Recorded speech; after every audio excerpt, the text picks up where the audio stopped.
Good morning student.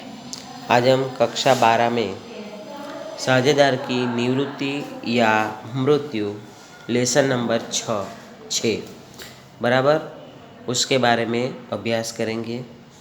सबसे पहला है प्रस्तावना बराबर।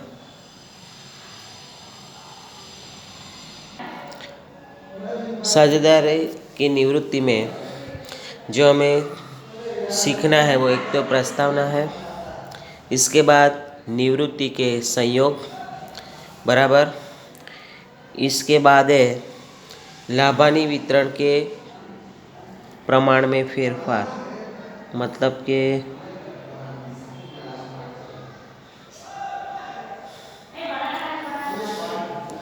तीसरा पॉइंट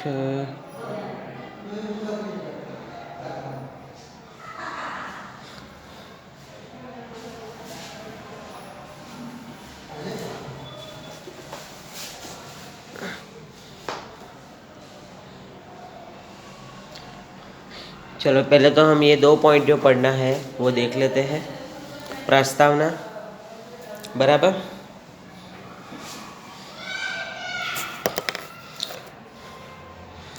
तो साझेदार का निवृत्त होना अर्थात पेढ़ी के साझेदार के रूप में अलग होना बराबर।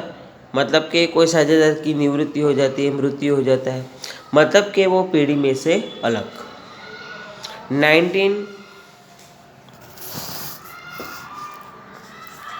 1932 के भारतीय साझेदारी अधिनियम अनुसार पेढ़ी में से कोई साझेदार किसी भी कारणवश पेढ़ी में से अलग हो या किसी साझेदार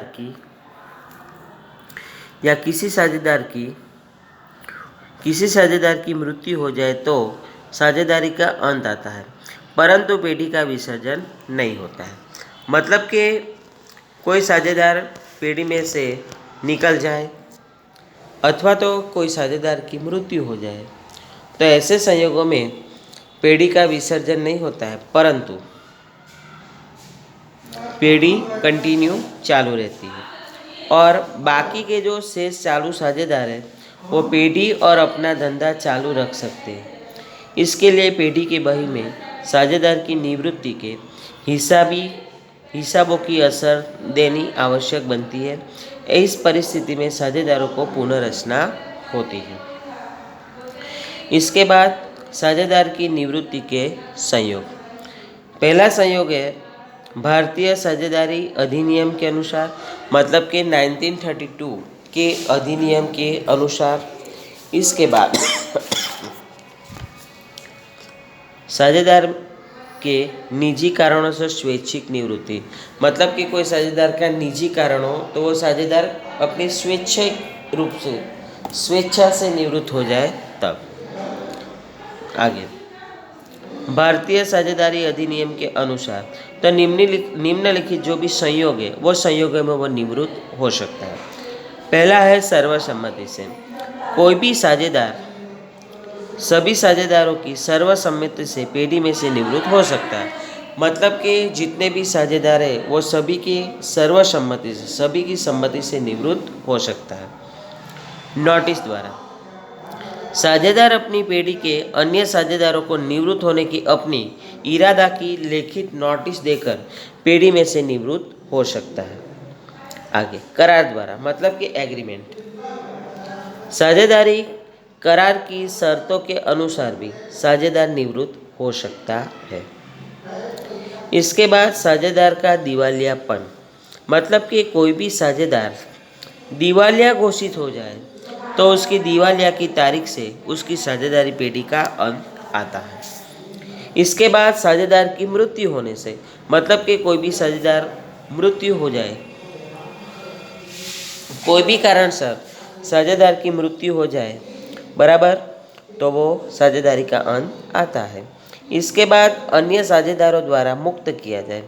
साझेदारी करार में प्रावधान के अधीन किसी चालू साझेदार को अन्य साझेदार करार के प्रावधान के अनुसार मुक्त कर सकते हैं।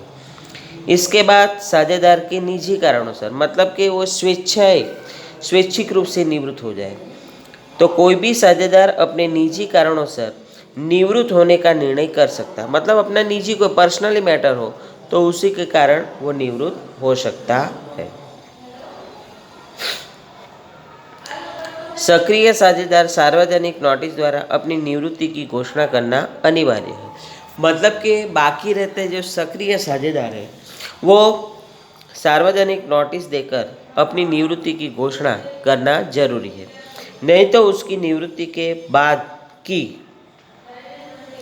प्रवृत्ति द्वारा उपस्थित होने वाली त्राहित पक्ष के प्रति जो भी जिम्मेदारी है वो उसके जिम्मेदार वो बनता है।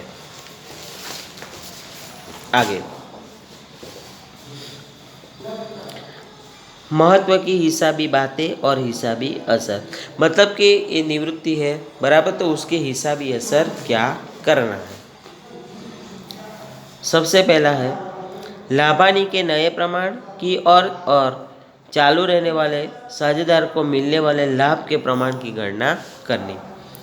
इसके बाद ख्याति की रकम निश्चित करनी और उसकी जरूरी हिसाबी असर देनी। मतलब कि ख्याति की रकम निश्चित करना और उसकी हिसाबी असर देना। इसके बाद संपत्तियों का पुनः मूल्यांकन और दायित्व का पुनः मूल्यांकन करना। मतलब कि संपत्तियों का पुनः मूल्यांकन करना और दायित्व का पुनः मूल्यांकन करना। एकत्रित हुई अनामत और नहीं बांटे नए लाभ की बाकी की वितरण करना। मतलब कि जो कोई अनामत बांटना बाकी हो तो उसका वितरण करना और लाभानी बाकी हो तो उसका वितरण करना। इसके बाद निवृत्त होने वाले या मृत्यु पाने वाले साझेदार की भुगतान पात्र रकम निश्चित करना। उसके बाद निवृत्त होने वाला या मृत्यु पाने वाला साझेदार को उसकी लेनी रकम का भुगतान करना। तो यहाँ पे सबसे पहले हम लाभानी का नया प्रमाण नया भाग की गणना का सूत्र है कि नया भाग बराबर पुराना भाग प्लस लाभ और लाभ बराबर नया भाग माइनस पुराना भाग। कल हम अगले वीडियो में शॉर्ट क्वेश्चन देखेंगे। ओके।